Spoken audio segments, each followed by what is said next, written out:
Councillor Martin, if someone would be. Thank you. Councillor Tozer, I think it was seconded Councillor Marshall to move an apology for him, so we can take the vote on that. All those in favour? That is carried. Thank you. We'll move on to no leave of absence, just the apology. Confirmation of minutes. If we have someone who's happy to do that, Councillor Fowler, thanks very much. Councillor Marshall seconded that.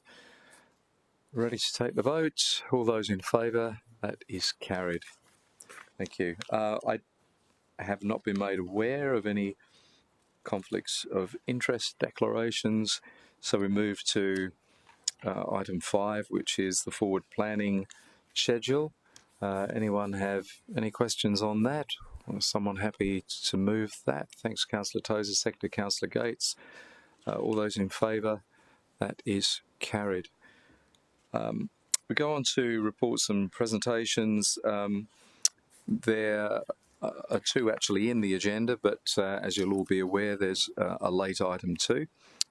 So we have 3 items today, all in open session. The first one is item 6.1, and it's the Economic Strategy Implementation Update. I think it's pretty straightforward, but unless anyone wants to ask any questions, I was even thinking about saying, did you want it start? But anyone have any questions? Are you happy to move it? Thank you, Councillor Tozer. I'm happy to second it. So, Councillor Tozer, did you wish to speak to it at all? Is it that the economy is flourishing right now? It's great. I think that Well done, everyone. sums it up very well. Okay. Councillors, if you're ready to take the vote on that, we will. All those in favour? That is carried. Thank you. Moving on to 6.2. The Southern Lawn Area, Broadwater Parklands. This and about it being used for live music. There was a petition with a few signatures of those who wanted us to cease using the site for live music. Does anyone have any questions? We've got Ainsley here, or is someone quite happy to move this, the recommendation, and the recommendation there is on the screen. Do we have a seconder for that recommendation? Councillor Gates, thank you.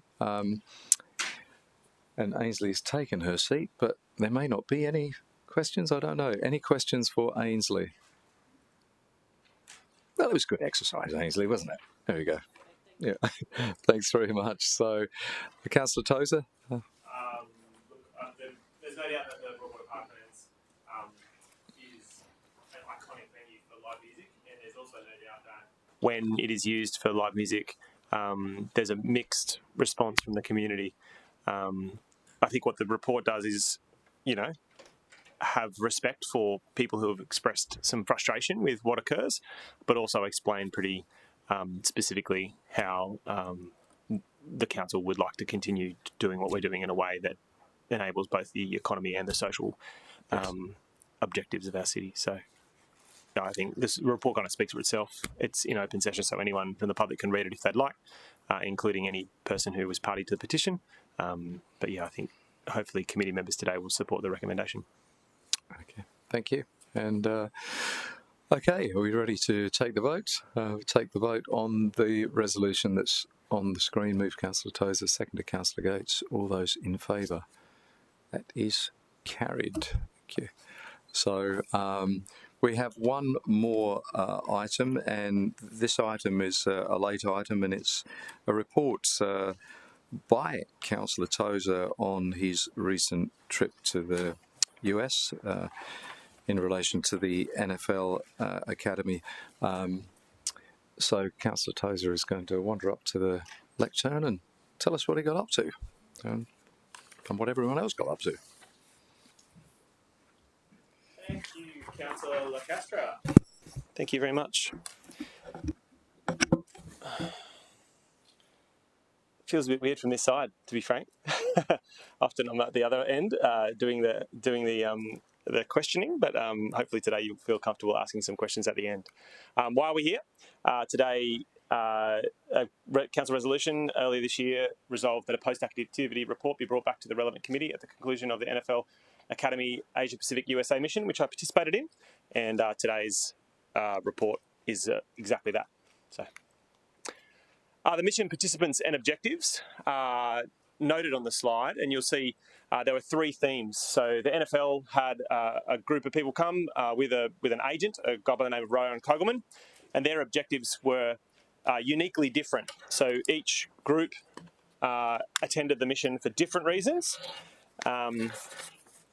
and frankly, they are all intersecting. And so the team from AB Patterson College included the chairman of the board, the principal, Joe Sheehan, and then Sean Tobin, who was the communications manager, and then Charlotte from the NFL manages all of Australia, New Zealand, and basically all of Asia Pacific when it comes to the NFL. And then Will Bryce is the local NFL Academy manager. And then Ryan is an agent who has worked in the city for some time, but also works in other places around the world and also for other cities from time to time, promoting the sports economy of Australia. He helped us, Ryan. It would be fair to say that Ryan coordinated quite a lot of the meetings we attended, and the objectives that are noted there were kind of verified by each of the participants. Why does American football matter? So the first thing I'd say is that of the 100 most watched US TV broadcasts in 2023, 97 were football and 94 were NFL. Football revenues underwrite all of the US college athletic programs. And for example, the University of California, Berkeley, where we went, has about $118 million in revenue, that's in US dollars, in 2022. And that revenue for football surpasses the next 35 college sports combined. It's critically important that we remember how important football is in the American market when we're trying to attract American colleges to visit us. Collegiate programs in America use international tours to provide experience, cultural or sport experience, recruit players, so athletes knowing they can go on an international tour is a big selling point in recruiting, talent identification in markets. They do it also to engage international alumni from their colleges and universities, and also to bring high net worth donors on the tours to provide exclusive experiences for them. So in the 3 colleges we visited over there, like I said, the general revenue was between 50 and 120 million. That's driven by donors, high net worth donors who are part of a culture of American sport, and it's critically important for us to remember that that's actually the objective here. We're not particularly interested in American football as a sport in Australia. What we are really interested in is the economic impact of American football and how it can impact Australia.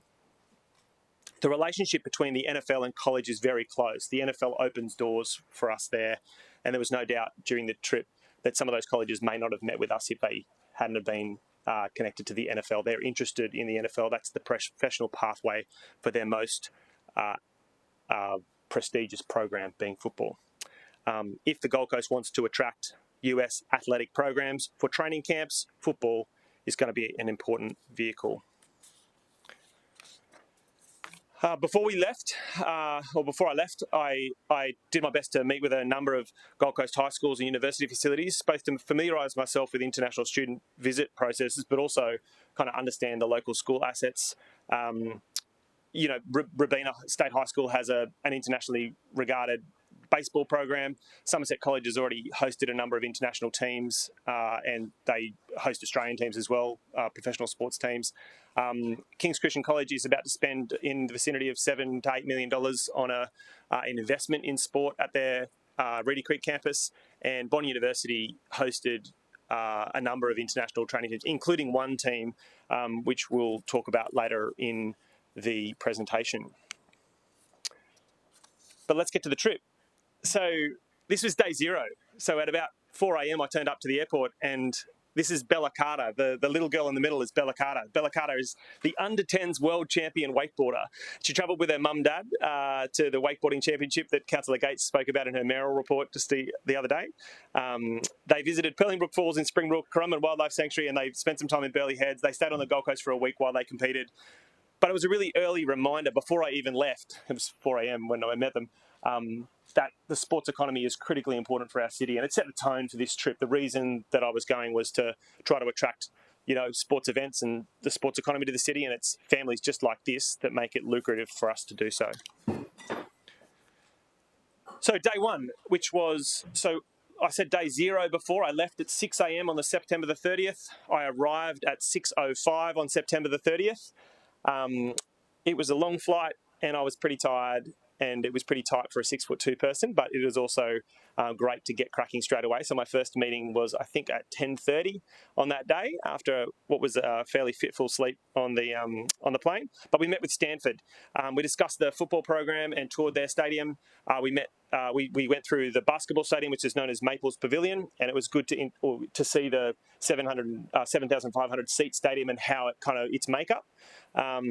We met with a gymnastics program, a guy called Thomas Glielmi, and Thomas is the director of gymnastics, but is also the US Olympic coach. And in his gymnastics program, he doesn't necessarily only have Stanford athletes, but he also has Olympic athletes from around the world. In fact, I think he has Olympic athletes from 7 countries participating in his program. We also met with the water polo program. John Tanner, in 2022, the Stanford water polo team came to the Gold Coast, and we met with him just to kind of follow that up and ask him how that went. He had a glowing report for his time on the Gold Coast. He has another 6 Olympians from different nations in his water polo program, women's water polo program. They play very well. They're at the top of the American NCAA program, and I imagine that's because they've got so many Olympians. But it was really wonderful to hear that he'd already been to the Gold Coast and had a great time, and it was actually a piece of information that we used in some of our other meetings, and you'll hear a bit more about that later. We went to the number 7 ranked high school football program in California, a school called Serra High School. We discussed their football program and we toured their high performance training center. Throughout the trip, we visited 3 major colleges and also 3 of these high schools. And the high school visits were partly to potentially attract them to the Gold Coast, but also to help the AB Patterson College participants see what a real high-performance training program is like in the high school environment, what it's like at this level, because that's what they're trying to implement at AB Patterson. At the end of the day, we met Isaac Alarcon, who's a tackle for the San Francisco 49ers. He'd been sourced from Mexico. And the reason I mentioned this in the conversation is because it showed how serious the NFL is about their international expansion. Basically, they've reached saturation point in the US market.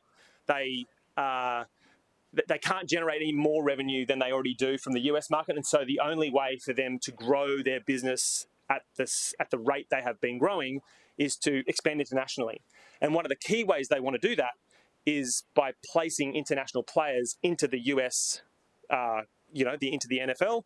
And this is one example of that. Their international placement program that the NFL runs identified this young Mexican man who's about 6'6", and he played with the Dallas Cowboys for 3 years and played with the San Francisco 49ers.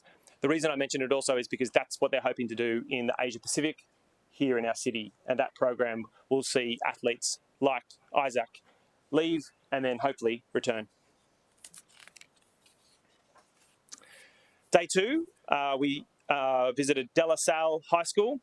We discussed their game that was going to be played, or that was ultimately played in London at the tail end of my trip. We discussed their annual travel program, including a trip for their basketball program to come to the Gold Coast, which we're in a conversation about. We discussed their athlete training regime. We had a facility tour. De La Salle High School is about 1,050 boys aged 14 to 18. They have 700 of those 1,000 boys they play 14 sports. They have only 50 on what's known as poverty support, which is where kids from the local area who are high performance athletes but maybe don't have the financial means to attend a school like De La Salle are invited into the program. De La Salle itself is ranked 8th in the state, which is quite a big state. Their state, California, is bigger than our nation, so it's quite a big deal for them. We then we went over to Cal Berkeley and met with Hannah Peltonen, who works for Trade and Investment Queensland. She's based in San Francisco, and we discussed the NFL investment in Queensland. We discussed other Queensland investment attraction, and also discussed pathways between AB Patterson College and the US education sector. The final destination on that day's work was a visit to the University of California, Berkeley, Cal Berkeley. They're known as the Bears.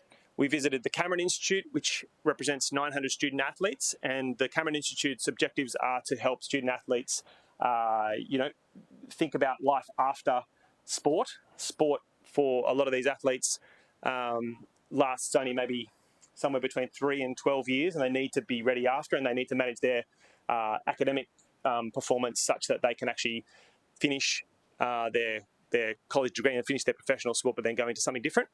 One unique part about this trip was the visit to the stadium. And the stadium, they used to say, held some 65,000 people or 60,000 people, and the capacity, they said, was 54,000. And they'd reconfigured the capacity based on seat size. They said that the average size of a bottom had increased from 18 inches to 21 inches, and so they had to reduce the capacity of their stadium. The reason I say that is because the stadium itself, whilst it's a 60,000 seat stadium or 54,000 seat stadium, is bench seats.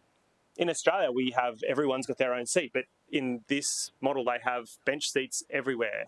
The standard of stadium at Maples in Stanford and at Cal Berkeley here was significantly lower than we expect here, and yet they still get 60,000 people to their games all the time, sitting on bench seats for 3 and 4 hours. It was fascinating to see that the standard of asset delivery in this nation that's driven by sport was actually, so much lower than our standards, and people were still willing to turn up and enjoy the sport. With Cal Berkeley, we discussed their interest in camps for football, both a future game and some coaching clinics. They are interested in visiting their bringing their water polo team out off the back of Stanford's successful tour in 2023, which is still last year. And also their women's volleyball team is some of the best volleyballers in the nation, in fact, in the world. And they are also expressed an interest in visiting. Day 3, we went to Los Angeles. We had a morning flight to Los Angeles, and in the afternoon we visited SoFi Stadium, which is the opening and closing ceremony for the LA 2028 Olympics. It's got a 70,000 to 100,000 capacity and changes depending on how many seats they open or close. It's got 260 executive suites. There's 2 NFL teams that share the occupation of the stadium. Sometimes the Chargers are there, sometimes the Rams are there. It's rotational. It cost $5 billion in Australian dollars to construct, and it's surrounded by a master plan neighbourhood for sport and stadium experience, which I thought was quite fascinating. They'd really master planned it well. The thing that's kind of unique about this stadium is the circular or kind of elliptical screens on the roof were this unbelievable 4K high definition resolution kind of video audio experience where nowhere in the stadium you can't see the screen. It's an unbelievable investment they've made. It's all artificial turf. It's also going to be home to the swimming for the LA 2028 Olympics. So I'm not quite sure how they're going to do that because we went through the stadium and it was fascinating. If they're going to build a pool there or bring a temporary pool in, I'm not sure how it's going to work, but that's the plan.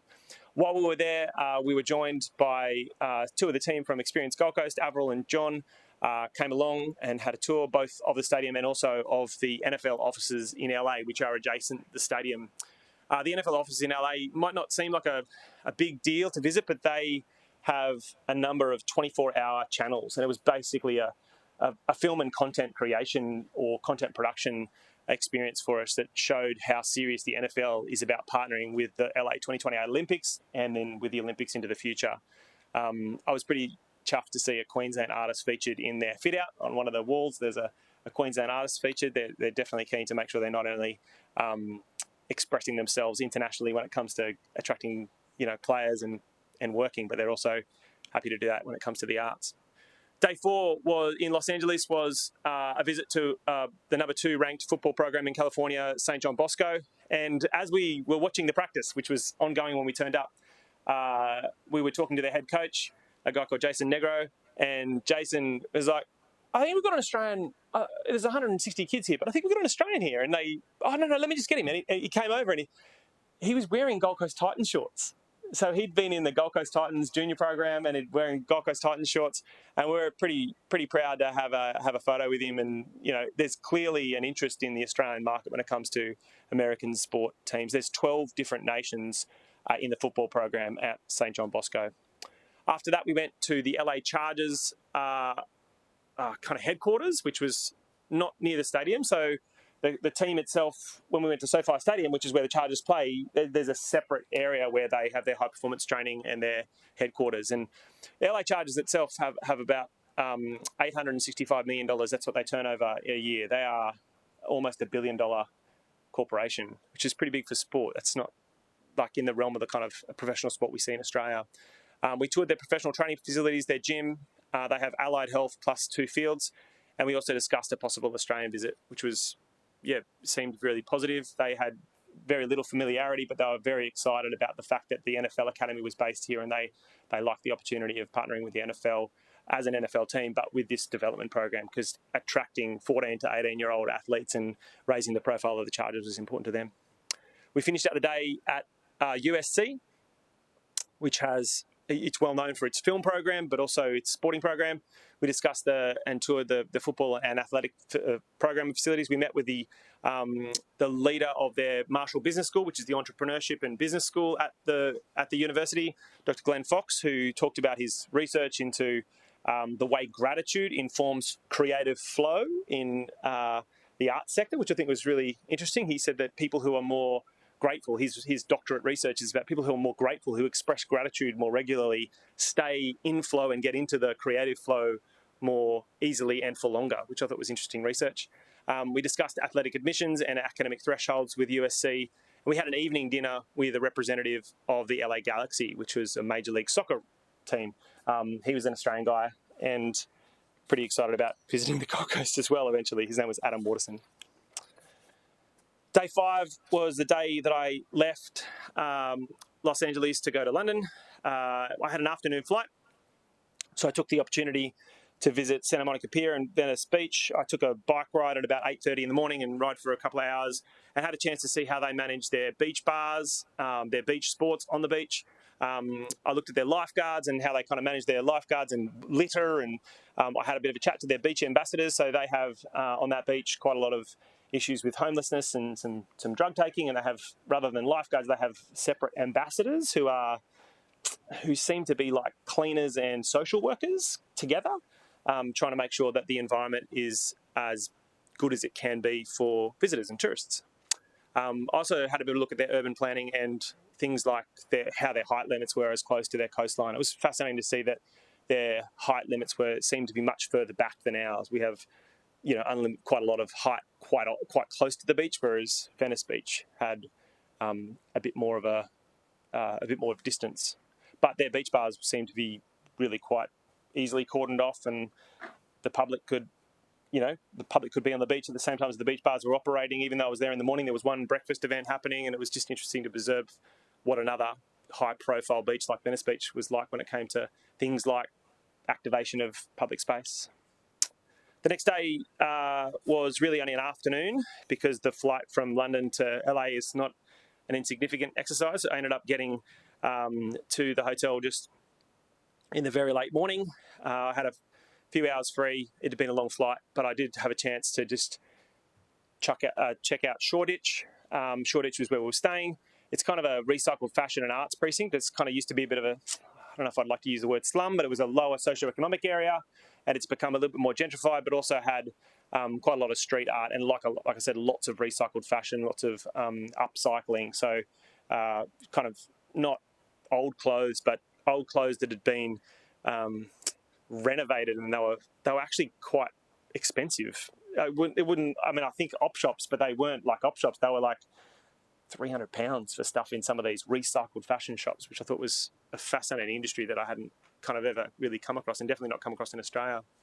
There was a small, or actually it was quite busy, but it was a short time I spent at a tailgate event for the New York Jets, which were one of the teams playing the following day, and then the group together had a dinner. Day 7 was the main event in London, and it was part of a thing called the London Games. As part of this international expansion the NFL is doing, they're hosting quite a lot of games in other nations. They're going to Munich in Germany, and they're going to Spain, and they have a number of games in London at a stadium, Tottenham Stadium, which is the stadium we're at. And it is a purpose-built NFL stadium in London, which sounds strange, but it doubles as the home of the Tottenham Hotspur. I think that's the soccer team. But it runs also a number of, it's actually designed for NFL. There were 61,000 patrons in there. It was a very busy stadium. All the NFL partners were at this event. Organisations like Visa, Diageo, Adobe, and Nike. Altogether, it felt like there was about 50% US people in there because it was just so fanatical. It wasn't like a spectacle. There was really committed NFL fans there, but according to the data, there was only 10% US patrons, and then 7% from Europe had come over, and the rest were from the UK. There's quite a few fanatics. You see the picture there of the Vikings. The other teams, the New York Jets played the Minnesota Vikings. That was some of the Vikings. A lot more people than I expected dressed up. There was a bit of cosplay going on. We left our hotel at about 9:30 a.m. in the morning and returned about 7 p.m. It was a big day. The game itself was about 3 or 4 hours long. Public transport was really quite congested, but the fans kind of seemed to expect it. So they, everyone just kind of lined up and got on with it. People didn't seem too troubled by having to walk a bit far. It was what you might expect from what we kind of see at some of our stadiums. And I know we get lots of complaints sometimes about public transport, but it was actually pretty busy. Day 8, I spent the morning visiting the National Gallery of London. A Gold Coaster who has been involved in PR and marketing company here on the coast has moved to London, and she is currently acting in the role of marketing manager of brand and acquisition, and they're promoting the Van Gogh exhibition. And I was there for the first couple of days of the Van Gogh exhibition. It's been sold out, but each day they still have to take members of the gallery through. So it was really quite busy, and it was lovely to meet Lou and kind of see a friendly Gold Coast face who's kind of based out of London. In the afternoon, the Five Nations flag football tournament for girls was held. There was 5 nations that the NFL had flown in. A bunch of what I'd say probably 14 to 16-year-old girls participated in a flag football tournament. At the same stadium, we watched those 61,000 people with those 61,000 people the previous day. The NFL are leaving no stone unturned when it comes to building football for both women and men, and flag football is definitely one vehicle that they're using to do that. The LA 2028 games includes flag football.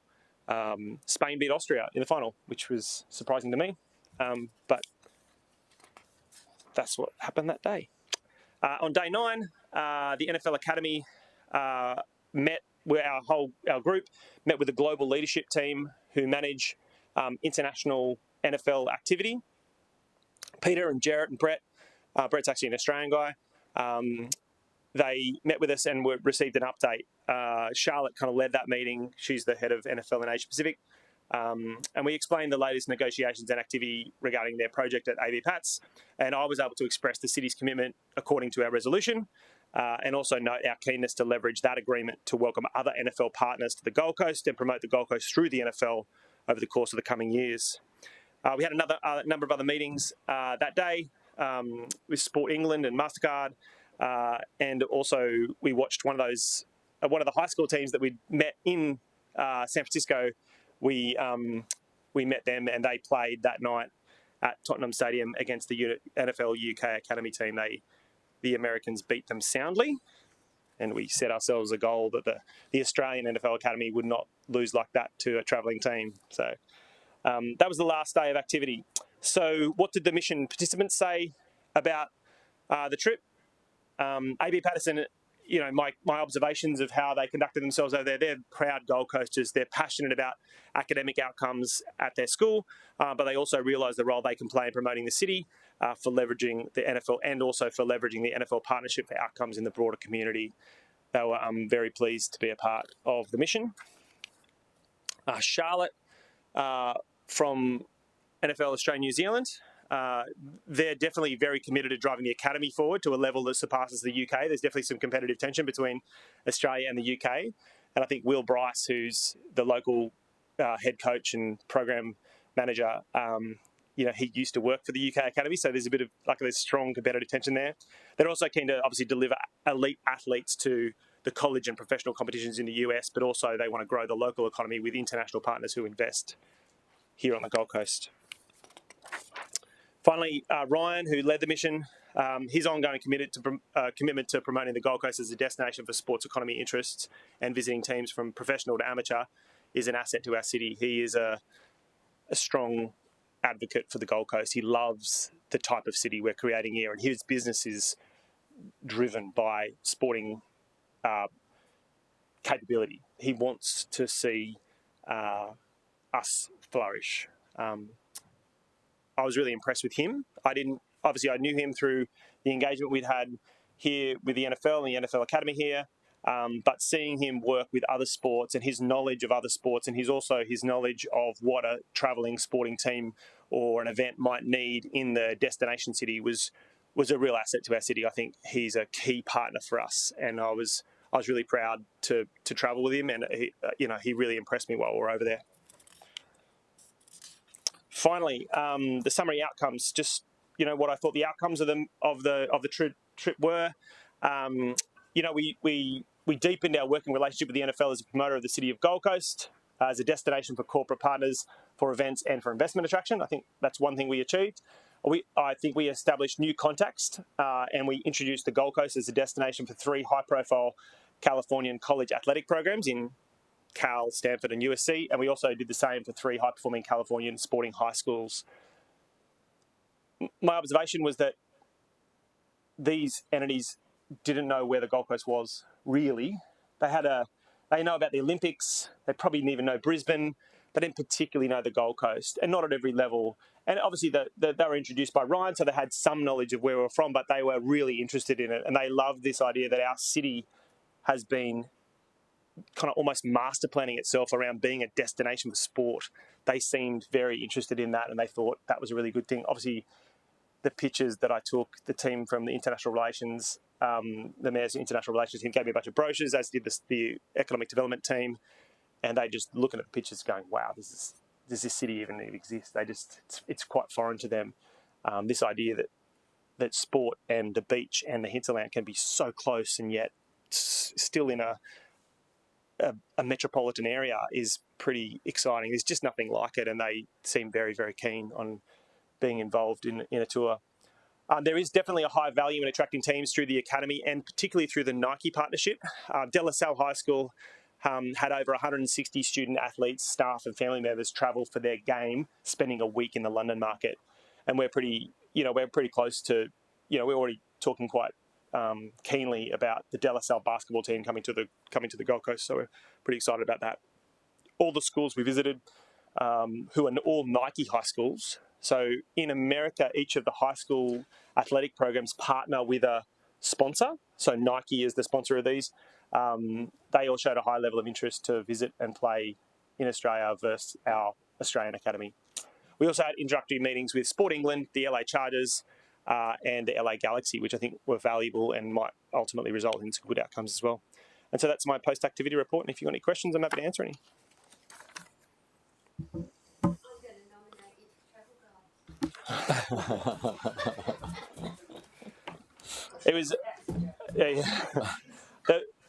on a personal note, I found the trip very tiring, and I know that there's a council resolution and a council policy for councillors when they travel like this to travel business class, and I didn't travel business class. I travelled economy. I wasn't upgraded. I didn't ask for an upgrade. It's obviously contemporary news right now. I don't think any of us should travel with the schedule that I did in economy class, and there needs to either be a gap between when you start the work and so you can have a bit of a nap.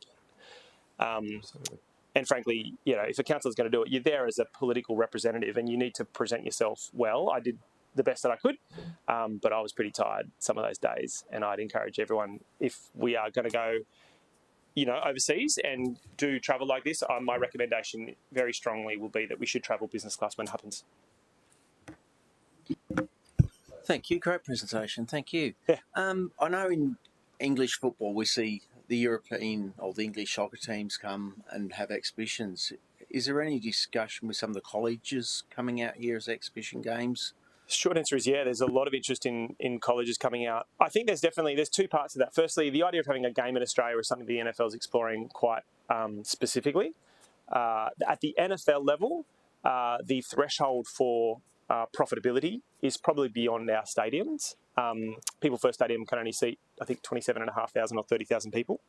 And I think for the magnitude and dollars associated with that, most importantly, from that high net worth individual piece, we're probably not in that space. So the idea of an NFL game on the Gold Coast, I think it would be unrealistic of me to say that I think that's a realistic objective. I don't think we should be aiming for that.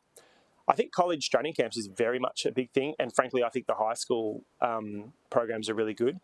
What did surprise me that I didn't expect before I went there is the amount of corporate support and patronage of that college and high school programming and games. Like there was 6,000 people going to high school games on a weekly basis, sitting on bench seats and paying $15 a ticket or $12 a ticket. Now, these are 14-year-olds and 15-year-olds playing football, and they're getting crowds of 5,000. Now, don't get me wrong, we went to 3 of the top high schools in California, so I get that these are future NFL players and it's all very exciting.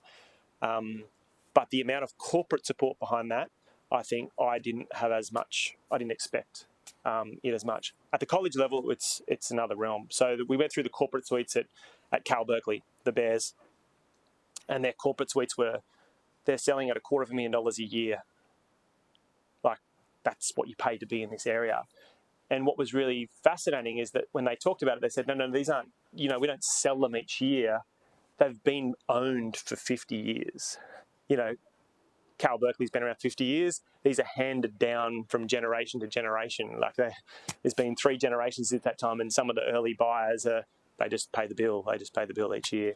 It was fascinating to see how much money was behind college football.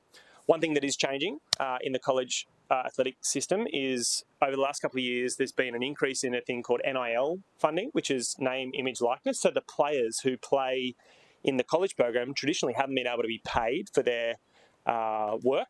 As amateurs, they're not meant to be paid. They've recently changed it such that they can be paid for their name and image. So a Coke or a big company can sponsor a player and they can still play at college. And as of, I think, next year, the colleges can pay the elite athletes in their programs. With all of that in mind, the football program will be increasingly important because it generates the most revenues. As I said before, the football program out revenues the 35 next sports. And so the lacrosse program and the wrestling program and the swimming program and the track program and the, probably less so the basketball program, but the baseball program, they're all funded by football. And so our partnership with the NFL will hopefully open doors for us as we're doing that. So I don't know if that answers your question, Darren, but that was a bit of a ramble. But I don't think there'll be an NFL game. Yes, I think there'll be a college game, and I definitely think the high schools will come out. I think I was talking about the college level. Yeah, but both Cal and Stanford expressed a lot of interest in that. It remains to be seen. We'll see what happens, but it feels positive. If that's okay, I'll... Yeah. Thank you so much. Thanks very much. Very comprehensive report there, Councillor Tozer. And as you say, you clearly worked hard, and these trips you always do work hard. You always have a lot to pack in. So, yeah. Councillors, look, I'm happy to move the presentation. The presentation be noted. Thanks, Councillor Gates. And look, I think, clearly the trip was incredibly valuable as far as understanding the machinations and how everything works there and how everything is going to work here, and actually seeing what's been set up in London as well. But as you say, also those other partnerships and those other contacts that you've made, I think will prove to be invaluable down the track. So, yeah, well done. Very, very good report. And, yeah, terrific. Councillors, are we ready to take the vote? All those in favour? That is carried. Thank you so much. And I don't have any general business. There's nothing you wanted to brief us on, Jeff? No? Nope. All right. Okay. In which case, declare the meeting closed 13:42. Thank you.